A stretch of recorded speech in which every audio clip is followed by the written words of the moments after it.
Thom Hartmann here on the news. You need to know this. Ground zero in the labor battle has moved to the Wolverine state.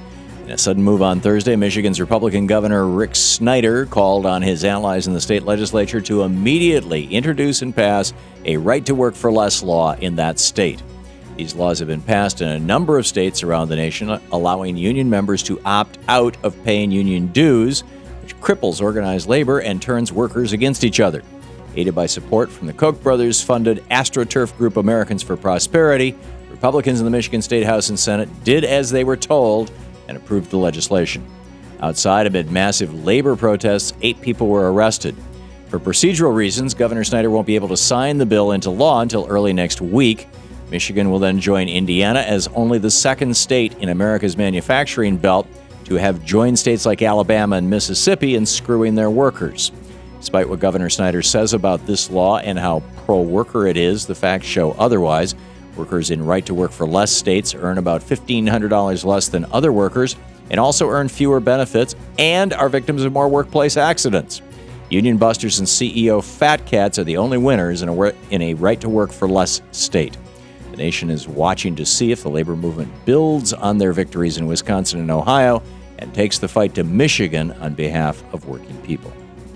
In screwed news, the austerity-racked Eurozone just entered its second recession in 4 years. Meanwhile, here in the post-Obama stimulus United States, the economy is growing. New job numbers are out, showing the economy exceeded expectations in November and added 146,000 jobs. The unemployment rate ticked down to 7.7%, its lowest level since December of 2008, which was before President Obama took office. Economists predicted a much lower job creation number as a result of Hurricane Sandy and the looming so-called fiscal cliff. But slowly but surely, our economy is growing, which stands in stark contrast to the shrinking economies in the Eurozone, which were hit with conservative austerity policies. It's pretty straightforward. President Obama passed a stimulus package and spent federal dollars in 2009, while the Eurozone chose austerity. The only problem with President Obama's stimulus was that it wasn't big enough. For our economy to continue growing, we need more government spending on infrastructure and putting more teachers, cops, and firefighters back to work, and we need Republicans in Congress to get the hell out of the way. In the best of the rest of the news, 6 people are dead and more than 700 injured as clashes in Egypt entered their third week.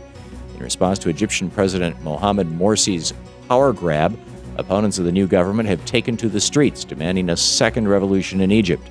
Today, huge crowds of protesters marched to the presidential palace demanding that Morsi step aside. On the other side, thousands of Morsi supporters attended a funeral for 2 men killed in clashes and vowed revenge against opposition forces. Revolution is never easy, and democracy is always messy, as Egyptians are learning. Back in the U.S., pay no attention to Republican fear-mongering over illegal immigration into America. According to new census data, the number of undocumented immigrants in America dropped to just over 11 million, the lowest in a decade. Demographers say the drop happened because of our weakened economy and harsher enforcement against illegal immigrants. While Republicans claim the president has done nothing on illegal immigration, Obama has actually deported more people than any other president in history, even ripping families apart by deporting the parents of children who were born legally in the United States. America has historically been a compassionate country, not a nation driven by fear of others. Last weekend, NBC sportscaster Bob Costas set gun nuts' heads spinning when he pointed out that Kansas City Chiefs linebacker Javon Belcher and his girlfriend Cassandra Perkins would likely still be alive if Belcher hadn't owned a gun. The NRA is firing back, saying this tragedy shows why America needs even more handguns. In an interview with USA Today, NRA CEO Wayne LaPierre said, "The one thing missing in that equation is that Perkins woman owning a gun, so she could have saved her life from that murderer." Once again, the NRA exploits a tragedy to push their gun agenda. In reality, when 2 people have a gun, conflicts turn into shootouts, which could have killed the couple's daughter. Guns in homes are rarely used for self-defense and actually increase the likelihood of murder and suicide in those houses. We no longer need a regulated militia in America, which was the intent of the Second Amendment. It's time for common-sense gun laws in the wild, wild west of this country.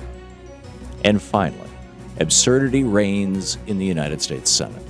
Republican Senate Minority Leader Mitch McConnell just gave Harry Reid another reason to reform the filibuster. For the first time in known Senate history, McConnell is filibustering his own bill. On Thursday, McConnell tried to embarrass the White House and Democrats by putting forward legislation giving the president the sole authority to raise the debt ceiling without a vote in Congress. He assumed that even Democrats wouldn't support a measure, but he assumed wrong. Majority Leader Reid reviewed the bill and then called for an up or down vote on the floor of the Senate. And then McConnell objected and filibustered his own proposal.